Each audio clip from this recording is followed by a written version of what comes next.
everybody, my name's Eden and I'm the host of Sports for All podcast. Today I've got two amazing guests. So do you just want to introduce yourself to everybody? Hi everyone, my name is Nayah.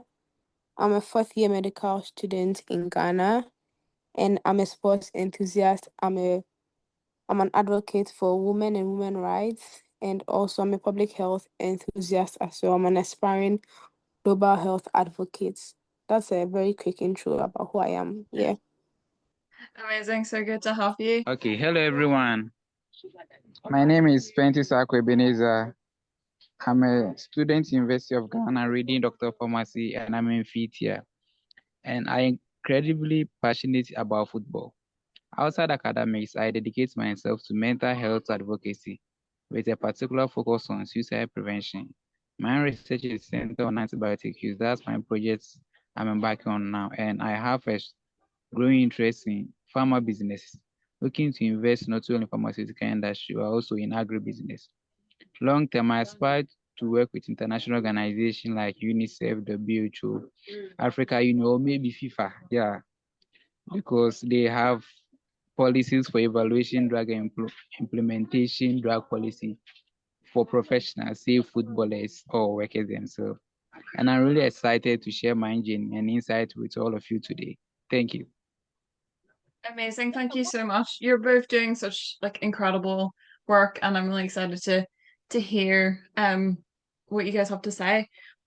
So my first question is, do you want to tell us a bit about your sporting background, how you got involved in sport growing up, and how that's transferred into your adult life? Okay, so I love football and it started very early because I think when I was very young in Africa or Ghana, for instance, the most participating sports is football.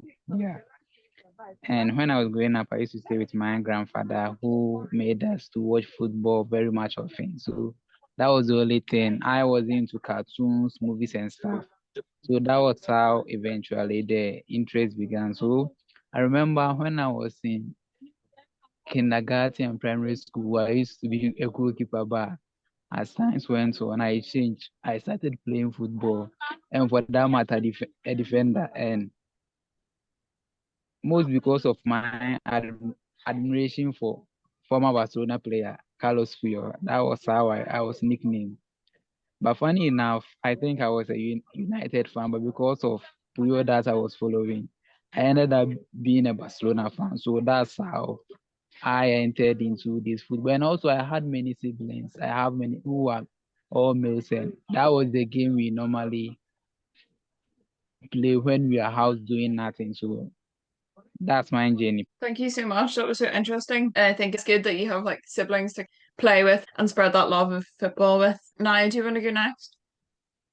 Okay. So with regards to my sporting journey, I think I was introduced to sports at a very early age. As Panti rightly said, football is one of the most popular sports in Ghana. I believe it is the popular sport in Ghana. And so the first sport I was actually introduced to is also football. Um my dad had a football team growing up, and so I really grew up around quite a number of professionals. And it was just, yeah, what we used to do.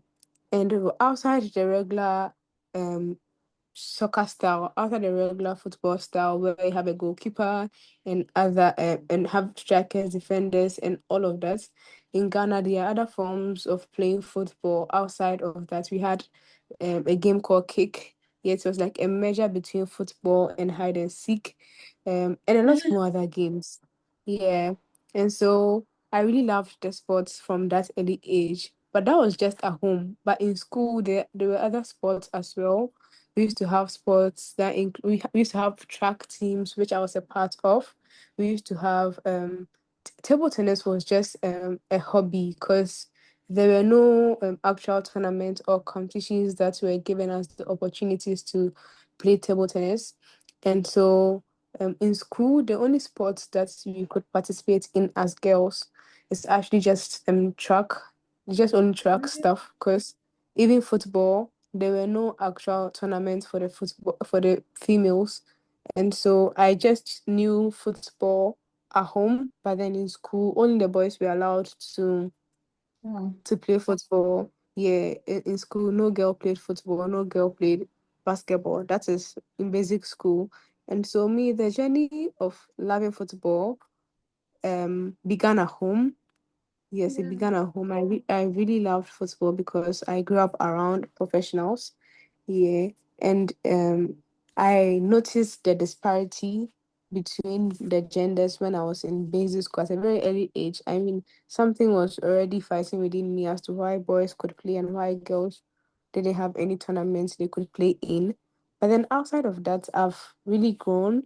When I went to high school, I went to an all-girls school, so in that case, there was no other option. We played football together and also participated in tournaments from high school up until now.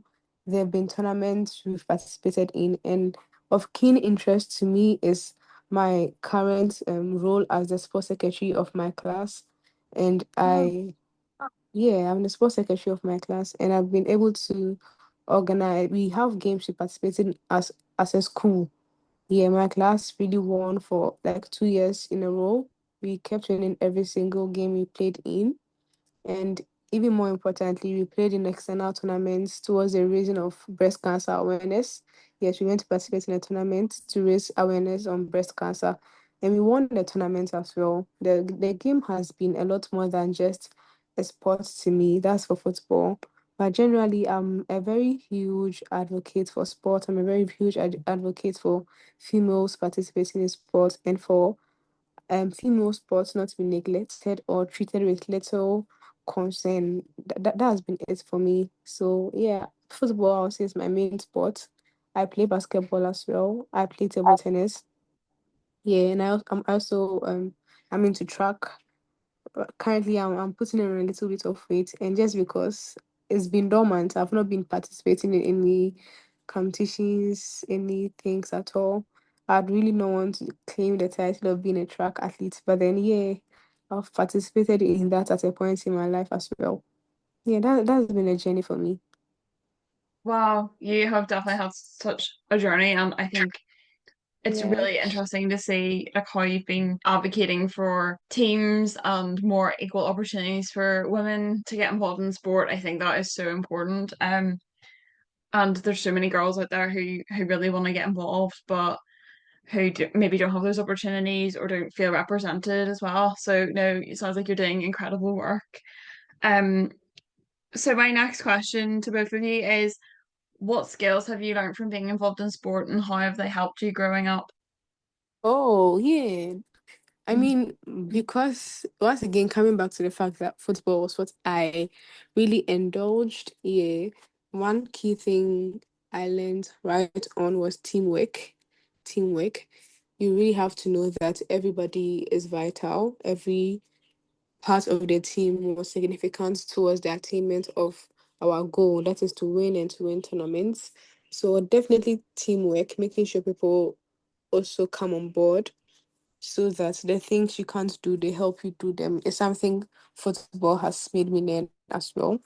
Another thing I've learned from, I mean, being into sports is discipline. Every time you have to show up, every single time you have to exercise, you have to train, you have to give yourself to whatever sport you are participating in, remain focused and, you know, make sure that you are in the best of states to participate in these games. So teamwork, discipline, and another thing I've really learned is to have a positive outlook on life.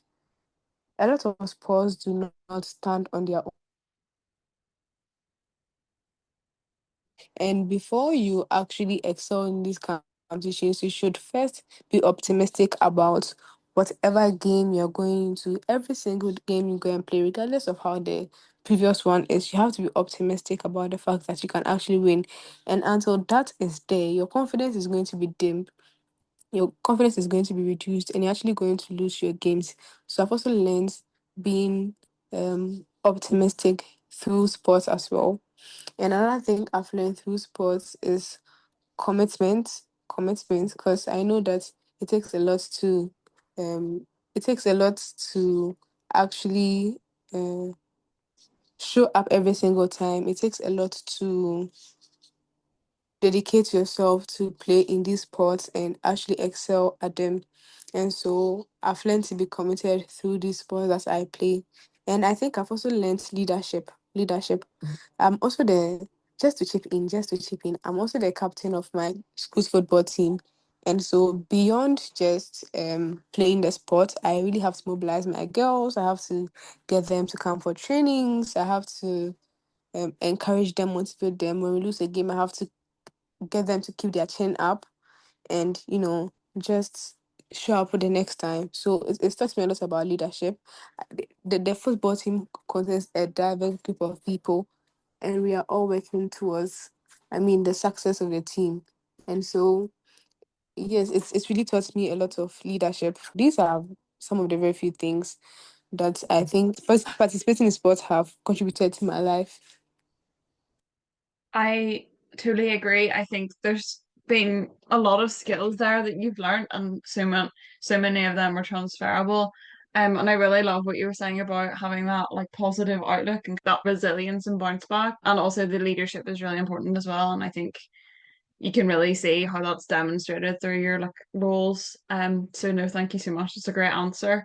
Panti, what about you? Do you Yeah, sure. So Naya has said many things and they are all true.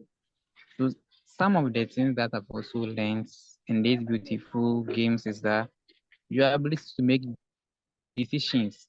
I think when I go to university, at first we used to play some inter-levels competitions. At first I used to play as a center back or left back, but when we go to second year, I changed my role.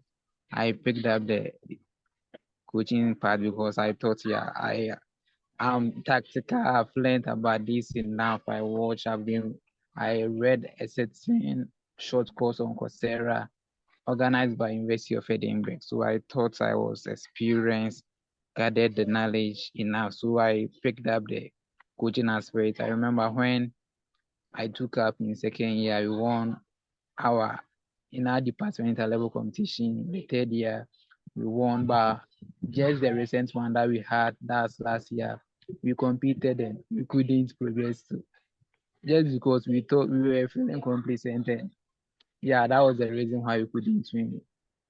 So, and I've learned many skills. One is decision making. At times, mostly without encounters, I remember we played a certain game.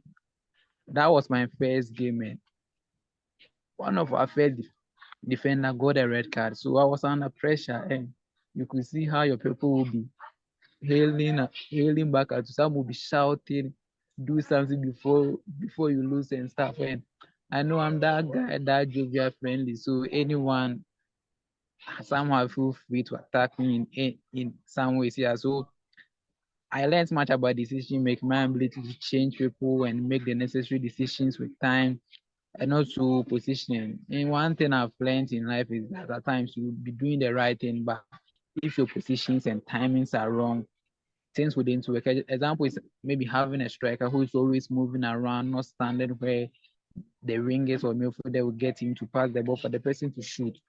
That will be very dangerous, and your team will find themselves working. Sorry. And one thing I also learned is mental toughness and be resilient. Football can be very challenging. Since I'm also my department coach, sports committee head and coach, I think we went to play a certain competition, and it was all commercial schools in Ghana, about 7 universities commercial school. And in our first game, it's like how Argentina prevailed in the 2022 World Cup. We lost our first game, and everywhere there were noise that because we were saved as the team most probable to win the competition. But after we lost our first game, it also came with immense pressure, and yeah, we were able to pass through, ended up winning all the matches. I remember we got to a certain match. It seems the last match to win before we qualify from the group. And when we started the game, we scored about four in less than 5 minutes. And our rival who were tipped to qualify, they nearly left the field because they thought we were cheating them or something. And one thing I've also learned is communication. There might be instances where you'll be prompting people. When I was in, yeah, just for instance, I used to be my team captain. So there are instances that maybe you're trying to communicate stuff to your people, maybe calling them in line to do what's supposed of them. Some wouldn't understand. So people differ. So you must just know how to approach each and every person. Maybe, and it also depends, as I'm a mental health advocate, it also depends on the mental state or the emotional state of the person. So if someone is going through a lot, you shouldn't be stressing the person. The tone that you use to communicate to the person's matters. And I think even this is important in normal relationships and stuff. So these are some of the things that I've learned in football. Thank you. Thank you so much. Some really great skills there as well. And I think what you were just saying at the end there about open communication, especially when maybe a team member is going through a hard time, really stressful situations in their life, having that communication and that sense of community and teamwork is really important. And some really great examples there as well. So thank you so much. So my next question is, what are some barriers and challenges that young people face in getting involved in sport in your local area? And do you have any advice for anybody who's experiencing barriers and how they can overcome them? So in I think it depends on the geography specific, in the sense that the challenges people might be facing in Africa will be different from Asia, some and Europe and other stuff. So in Africa here, for instance, there are some people, or some I even have some two young people who are very good and can easily make it into the pro, because I do normally watch football a lot, and I see potential in some Africans who always find it difficult. So one thing that actually drive people away from participating in long-term football is when maybe their academics or maybe financial challenges. I once listened to the story of Andres Iniesta, and he said he go to that's former Barcelona player. He said he go to a time experience his father needs to save most of the money he gains through his salary to be able to purchase basic football kits for the person and for him. Sorry, and if you're a person like that and your parents here are not interested in that vibe, example in Africa, for instance, we are being most of us are psyched our mind that there's not a field that you'll be able to make it. Example, sorry, just because maybe after honing your skills, you wouldn't be having a scout or a team, and even the team, some of the teams here are not doing well. They don't have the better facilities for the person. So the the individual ability to combine the sports with what they are intend doing, that's their second plan, and lack of opportunities for the individual or the various sports personnel, and other challenges for young persons like maybe the academics and stuff. And they, since yeah, the standard of living here is not that great, mostly these kids all have different tasks to play in the house. So one thing that's actually hampering the children's ability to develop their skills is lack of opportunities in, Yeah. in Africa. Yeah. And I've also encountered this when I was young, then I wanted to make this as a long-term plan. I think we used to have some things in our area, but once in a while the team will go off for about a year and comes back. And even when you are going to do it, maybe you'll be reminded to learn and stuff. But what they say, since I didn't take this one as a long life journey, I've experienced stuff, and some of the things that I've experienced is that your ability to combine these sports with your education, your career, and the tasks you need to play in the house. I've learned to prioritize my responsibility, manage my schedules well, and most importantly, lean on a support system, whether it's family, friends, mentors. Having you around who believe in you makes big difference. Yeah. And my advice for young people who would like to make this pro, per the experience I have, and as I continue to journey on this, is that they can start small. You can join it maybe a local team or some friends who do normally play, maybe a school group or something. Yeah. And confidence doesn't come overnight. It builds over time. Set small achievable goals and make sure to celebrate every little victory along the way. And that's all life about.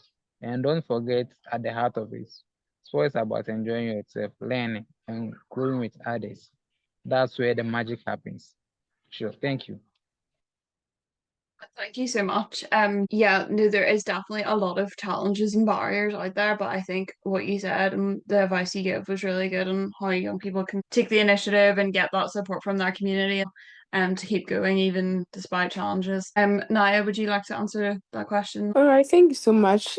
I think some of the challenges and barriers that we encounter here on our part is usually systemic, in that there are lots of talents we have around. We always see potential at a very young age. However, the structures that need to be kept in place to ensure that these natural talents are groomed into professionals. They don't have those platforms to, exhibit what they have in store. Example being academies. There aren't enough academies in Ghana to propel these people from just being mere talents into being groomed professionally to occupy the places of being a professional footballer or even a professional sportsman. And it's not just about football, other sports as well, in track, in basketball, in table tennis. We always find natural talents. However, there are no systems to actually push them on a professional level. That's one of the challenges. The second one, as a female, I just want to mention the disparity that is here in Ghana about how there's general apathy for female sports in Ghana. Most of the female athletes are not rightly paid whenever they even play for the country. As a result, the young ones are very demotivated to give their all, because if in the end it's going to make them still remain broke and hungry, who would give their time to that?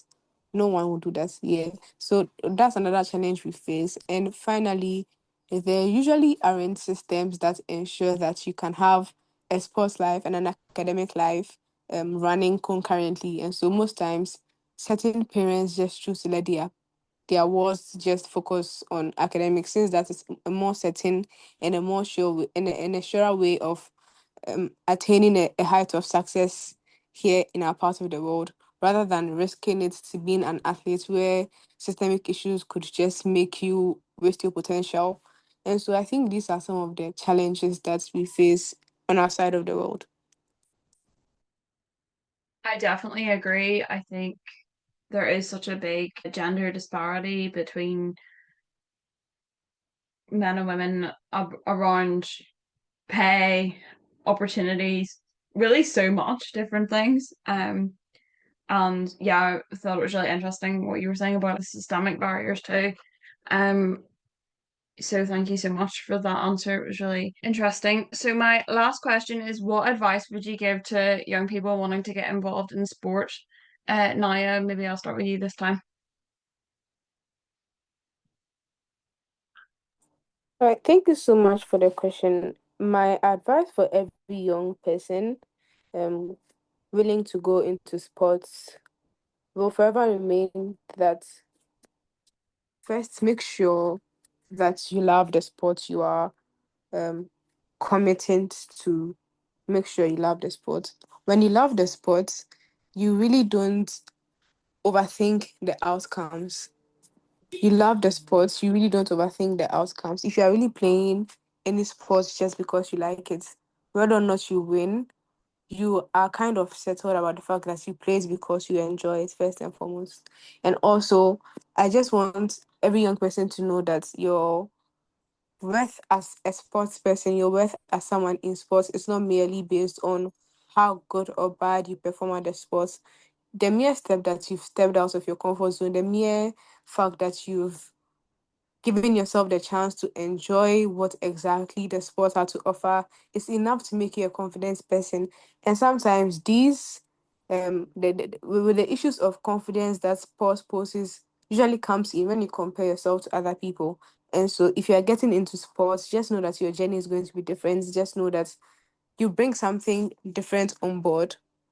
You bring something good on board, regardless of how it pans out in the team you belong. Even when the rest of your team members seem to be doing great or better than you, know that you do better. You also bring something good on board.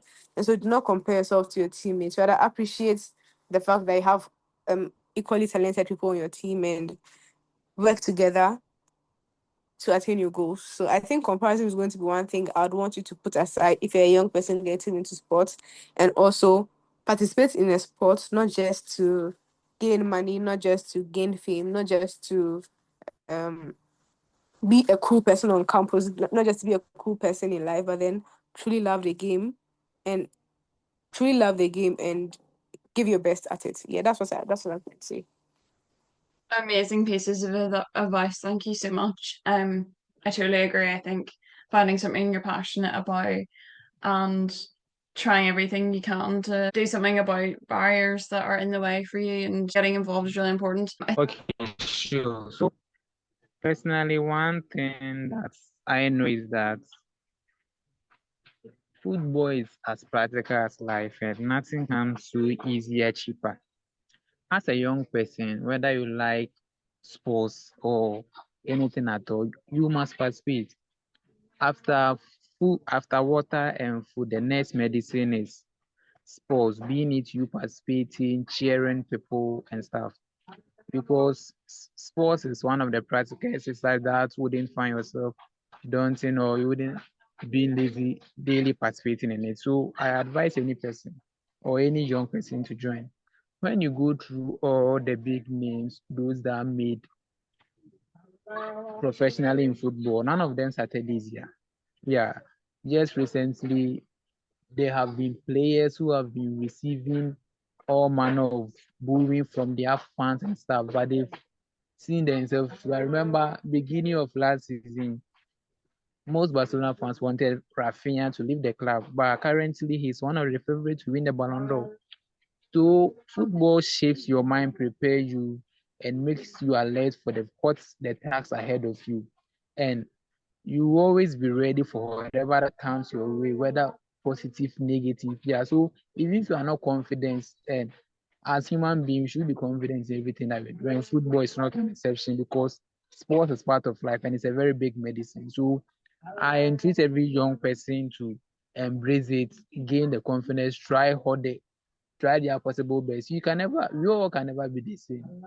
It will be very difficult for us to be replicating players like Leo Messi in every generation. So if you are not on a level of Leo Messi, that doesn't mean you are not doing best. You are just doing your best. But in life, there are levels. That's why we have the most richest person, and we have those in between. And sorry to say, some of the low end people, the poor people in the community, and that's how life is. So we should embrace football like how we embrace life, and you just need to have the confidence, do the best you can do, and go home. Because win, draw, or lose is part of our journey as life. Yeah, so that's what I think.